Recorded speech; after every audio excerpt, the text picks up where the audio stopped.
Welcome to Formula Rally Round 2, and we're here at Silverstone for 12 furious stages on the gravel. The favourite, well, that's Martin Rowe behind me in the works Puma. But are we going to see another head-to-head between him and Justin Dale in the Peugeot? The Roger Clark Rally Sprint Circuit here at Silverstone will provide very short, very tight stages. It's a gravel tarmac mix, plenty of opportunities for drama, and that will please the crowds. And the spectators love Formula Rally. Thousands came to round 1, the Rapid Fit Rally of Wirral. And they liked what they saw. Not conventional rallying, but this isn't a conventional rally year. Round 1 of Formula Rally saw great expectations for the all-new VW Polo, but they weren't realised. Indeed, yeah. I mean, unfortunately on the Rally of Wirral we had our problem with the engine and we had to retire immediately after the first stage. In terms of having time in the car, that's been quite minimal really. We've done a lot of hard work with the engine since the Rally of Wirral, and we're fairly confident here today at Silverstone that we'll have a reliable package. I want to be up there with Martin and Justin and Patrick McGord and everybody else like we should be. And Matt Sanderson and Claire Moles should be up there too, in the works Proton. Not a fan of, or particularly fast on, tarmac, he finished 6th in round 1. Come on, Meadows, move. Can always been a bit better, but it was a good result because it doesn't suit our car to 100% and doesn't suit me to 100% that type of rallying, so we're pleased. But will Silverstone suit them better? Hopefully it will suit a bit more with traction and a bit more twisty and some gravel, not much, but it will help us a bit. In the works Peugeot, Justin Dale threw his hardware around the Wirral seafront in round 1. His reward's 2nd, but could he do better here? Definitely, yes. That's the plan anyway. We've got to win today, really. Martin took the 10 points on the Wirral. We had the 6, so we need to reverse that today. Martin Rowe and Chris Wood straightened out the bends at the Rapid Fit Rally of Wirral. An early season vintage performance, and the rally's champagne drive. Rowe was pragmatic before the Silverstone start. Well, we'll see. I mean, everything's very different up here at Silverstone. There's very low mileage. I think the longest stage is only just over a mile, but you know, that makes even more pressure. The slightest gears, you know, you miss a gear and you'll lose a lot of time. If someone has a spin, they're going to go from maybe up the top of the field to 10th or 15th, so it's going to be very, very close racing. Running at the back of the field, I'm going to be last to go, so I'm going to know what everybody else has done. So if someone's had a really quick time, there's even more pressure. And many of the first cars out did deliver quick times on stage 1. And then it started to rain. Next off from Belgium, Francois Duval. And he's heading out onto a slippery track. Very neat there by Duval, and that's what this team are up against. They'll be pushed to beat the 124.9 that's just been set by Max McKillen. Next off, it's Neal Collins and Jamie Phillips in the Proton. Slightly more lumpy into the corner, not as smooth as Duval. And here is Duval, 1 minute 24.9 to beat. Close, puts him in 2nd though. Neil Simpson, the all-new GTI Polo. They were working on this car till well into the night. In round 1, they only managed to finish stage 1. Visibility really a problem now, the rain lashing down. Just ahead, Neal Collins works Proton quick start, loses it. Well, he'll cascade down the leaderboard after that. Well, problems there for the Proton, but can his teammate do better? Matt Sanderson. Look at that rain, it's really pouring down now. Minutes ago the sun was shining, and that means many of the competitors will have the wrong tyres for these conditions. Water splash.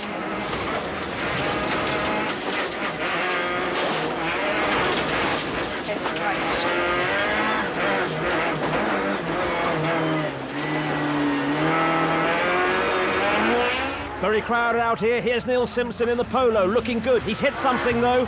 Side light hanging out of his socket. Nothing serious though. But it's bound to have cost him some time. Remember, 124.9 is the time to beat. Simpson approaching the finish over the Michelin Bridge. Well, look at the time. He's going to be nowhere near the leader. Just how far off will he be? Well, 11th, not inside the top 10, but they'll be working that car up all day. As we join the works Puma, the Frenchman, Patrick Magot, new to the circuit this year. He couldn't find the pace of Martin Rowe in round 1. He did manage to make the podium though. Can he do better here? What Mago will be thinking is this is stage 1. It's a 12-stage event. It's slippery out there, so playing the percentage, not pushing too hard at the moment.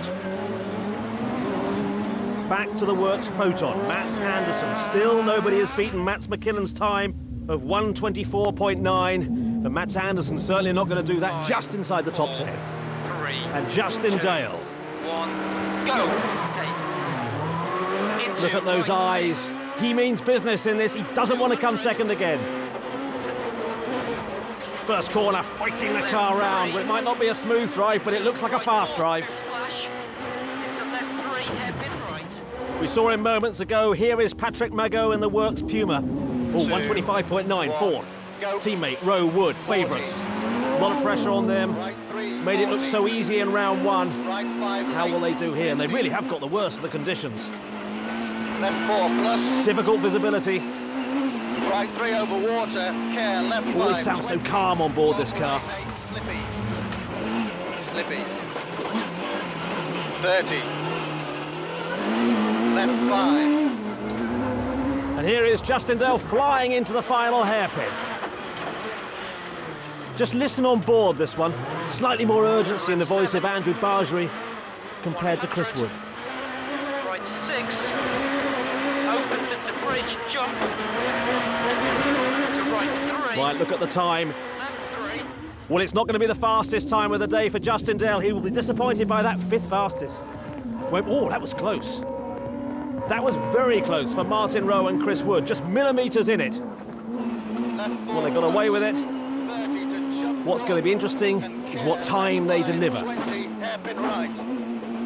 Last hairpin into the final corner. 20, left 6. Now remember, the conditions for Rowe are appalling. The early car's out. Well, it was sunny, it was dry, it was perfect for them. 1:15 there. Now, can he beat Max McKillen's 1:24.9? It's going to be close. I don't think he'll do it. Oh, he has. Well, that's stage 1 victory for Rowe. Who knows? Well, by the time this team got back to the service area, everyone knew. Considering we're not going so far today, yeah, it's good. It's the way we wanted to all work out, that's for sure. I was a bit concerned when it peed with rain while I was on the start line because we were running later than everyone else. I mean, we got it worse than anyone, but the time was still better, so don't know what to do. We're going to make a choice in the next couple of seconds now, whether to go on a gravel tyre or a tarmac tyre. Rowe on a roll. Dale dug deep, but nearly 2 seconds off the pace. He did, though, have his reasons. We sat on the start line of stage 1 with pure slicks on, then the Evans opened up, so it was just frustrating to be down the order, and you come into service and it gets everyone down, so now we can have a real push now and get back up there in the lead. Dale had the benefit of understanding why he could not match Rowe for pace. In the Proton, Anderson did not. Yeah, very disappointing, to be honest, yes. We were hoping to be a bit further up. We can't point at anything, but both the cars are struggling a bit, and so we'll just have to try the next stage. But not all the top teams away from the front had long faces. The VW Polo team had worked long into the night to prepare their car, but they had finished stage 1 intact. And they were ready for stage 2. And for Neal Simpson, that was quite a moment. It's great, isn't it? Volkswagen Polo Super 1600 finishes its first stage. I mean, there should be some champagne out for that at the moment, I think. And then it was time for Mats Anderson to put a smile on his face. Long right and slot right. This stage was very different. Really tight turns. In some ways more like an auto test, but with punishment in the gutter, big stones. And big stones break cars. But Anderson was enjoying it.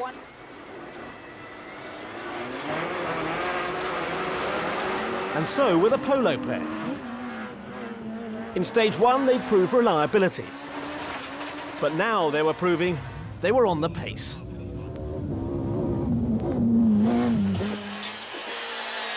Okay. Bit of a nightmare, that. Yeah. And if that was a nightmare, watch out Martin Rowe. The stage ended as it began for Mats Anderson. Rather well. 1:25, Simon Major had the time to beat. Anderson looked like he could. Well, 1:16, Major was a second behind as they come into here. There's a chance for Matt Sanderson to get a morale-boosting first place on this stage, and he has. 1:24.2 for the Proton team. But the Pumas were ready to pounce. And Patrick Magot didn't only have Protons on his mind.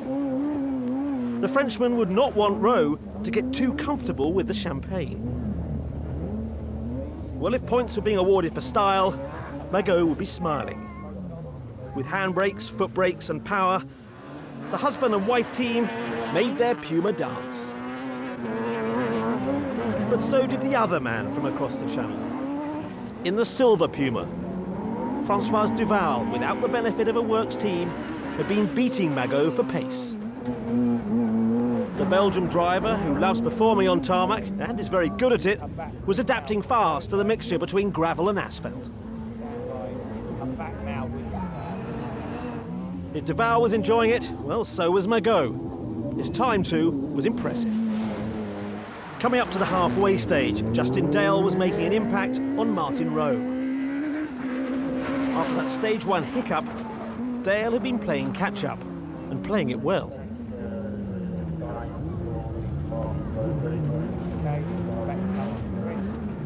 As Dale was delivering another impressive stage, the man in front, Duval, was screaming to a stage 6 finish. Well, it's been a great stage for Duval. 1:23.4 is the time he's got to achieve to beat Magot, and it's looking very, very close. 1:20, well, almost identical time to look at that. 1:23.4 is the time he got. Behind, Dale was giving it everything, going dangerously close to the stones at times, doing all he could to try and reel in Rowe. Well, you can't criticise Justin Dale for not trying, but these guys are absolutely on the pace today. Justin Dale has really got to pull something pretty special out of the hat if he's going to overhaul them. And here is Justin Dale, and this looks pretty special. Look at that time. Well, Justin Dale takes that stage. There is, though, one car still out there. Approaching the finish now, Martin. Look at the track. Well, that's the problem if you're last to start. There's boulders everywhere. Not having an easy day, this pair. The conditions in stage 1, and now look at the state of the track. But what time are they going to deliver? What a morale boost if Dale can take this 6th stage at the halfway stage, get an edge, get an advantage over Martin Rowe and Chris Wood. The final hairpin. Really is very dusty out there. Only an hour ago it was raining. It's really hot now here. 1:22.4, Dale's time, the time that Rowe has to beat over the Michelin bridge. He's not going to do it. They're coming in. Dale has got it. 4th for Rowe. Significantly faster. Well, they've got a surprise in store.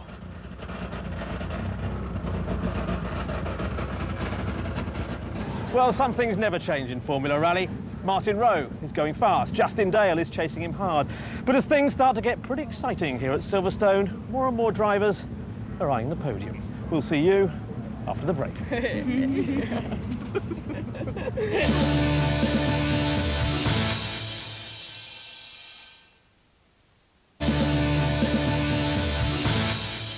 Well, who said motorsport was predictable? Anyway, there's a rally going on here. Martin Rowe's winning. Let's see if he can keep it up. Whilst Martin Rowe had been making Silverstone look remarkably straightforward, others took a rather different perspective. Only Pride was injured as Jaz Nanda and Tim Curry turned their day and their car on its head. Far less dramatic but far more significant at the front of the pack was a stage 9 puncture for Justin Dale. The tyre was relatively quick to fix, but the time lost was a much bigger deal. 6 seconds off the pace on one stage. Things went very quiet in the Peugeot camp.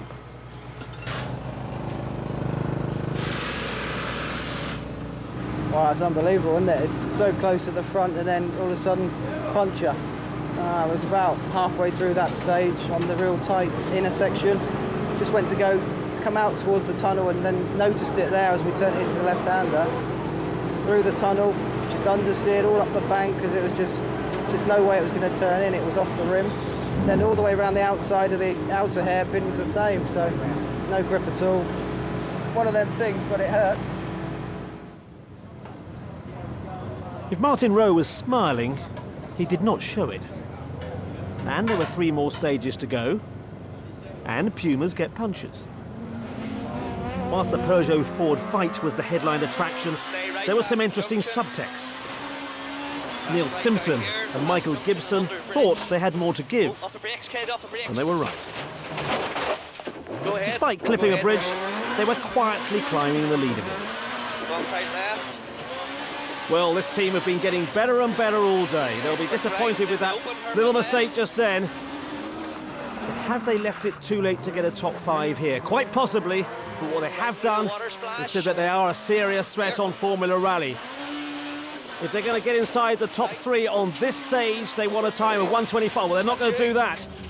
1:12, well, that's 4th place. Good result for the Polo. And Matt Sanderson and Claire Mole were delivering consistently fast, if not quite fast enough, performances in the Proton.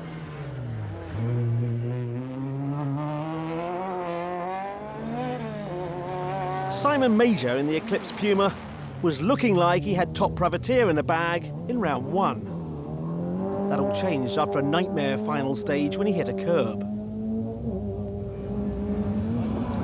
At Silverstone, the 25-year-old, who's already made his name in motocross, wanted to put that right.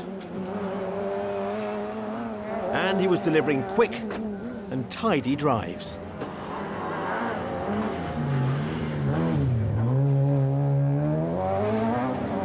Matt Anderson ended his Silverstone day with an impressive final stage. Well, in the dry, Anderson has just looked faster and faster today.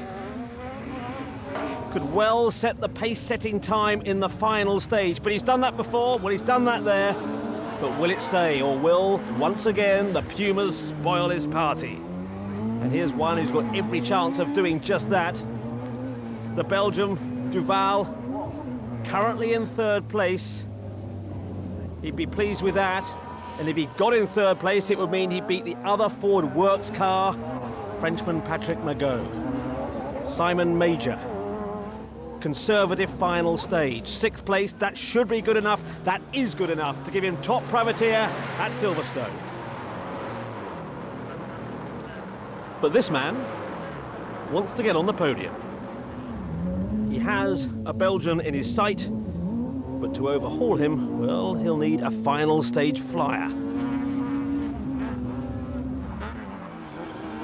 Well, Magot needed a final stage flyer. That's what he's delivering right now. But if Magot's flying, so is Duval. The Belgian, who competes in the World Rally Championship, has just got better and better here. Skittish there through the water splash. But 1:21.9, that's a podium place. 5, 4, 3, Justin Dale looks safe in 2nd, but he doesn't want to come 2nd. into open hairpin left, There's always a chance Rowe could have problems. to right 3, into left 2, flat crest, Dale is driving as a man chasing first. braking left 8. He is not just protecting 2nd, no question of that. Into hairpin left,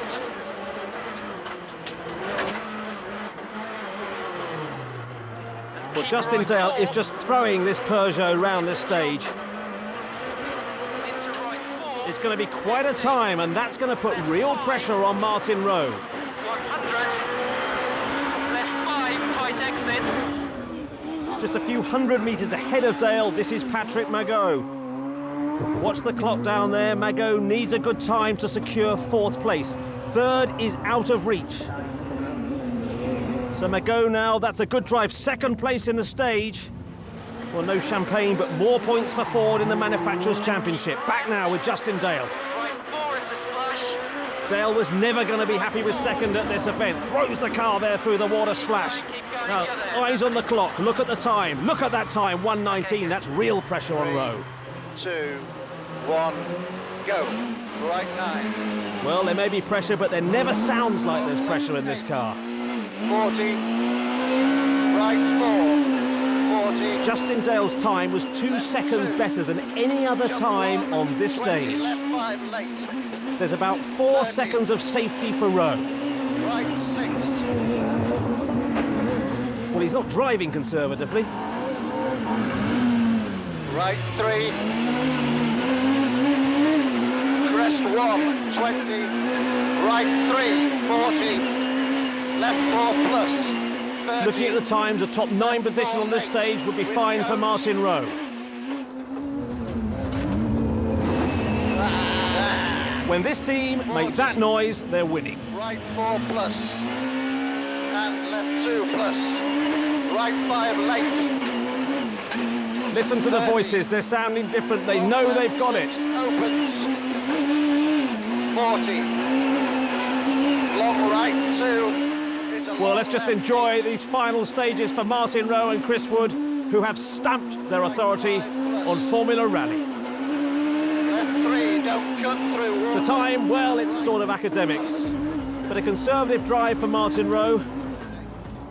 Second fastest on this stage. Well, they had it all against them at the beginning. Desperate conditions, but they proved the point in the first stage. Best time, worst conditions. Well, the Pumas have really dominated this rally. Simon Major, well, he was top privateer. Mago, he was bumped off the podium by Duval. Justin Dale, a bad luck story. Rowe made it look easy. He said it was far from it. It's been a really tricky rally. We've had very mixed conditions. So 1 minute the sun's been shining, 1 minute it's been absolutely lashing with rain, and the stages are very different as well. We've had deep gravel and like a concrete base and tarmac to contend with. So yeah, I'm really pleased to get it over and done with and another win. And in the Drivers' Championships, it's the Pumas again. That head-to-head at the front, Dale's got to be careful that Rowe doesn't start to run away with it. Come here to win. It's a bit disappointing actually second, but we've had a few problems today with the puncher and what have you, but no, it's been good. The weather didn't help us when it started raining at lunchtime. We could have done with a dry afternoon, but that wasn't the case. So for the next rally, we hope to have the new 206 Super GTI out, so we'll definitely be giving them another run for their money then. And they need new hardware. Ford are starting to make it look easy. First points, though, for Volkswagen. Well, after Justin Dale's rally went flat with that puncture on stage 9, these guys looked and were unstoppable. But can Martin and Chris make it 3 in a row? We'll find out next time in round 3 of Formula Rally. But from Silverstone, it's goodbye. Now, what happened when Barlow High School played Forest Hill? The Heinz Ketchup Cup is at 11 o'clock. Next on 4, though, from Japanese baseball to South African soccer, it's Transworld Sport.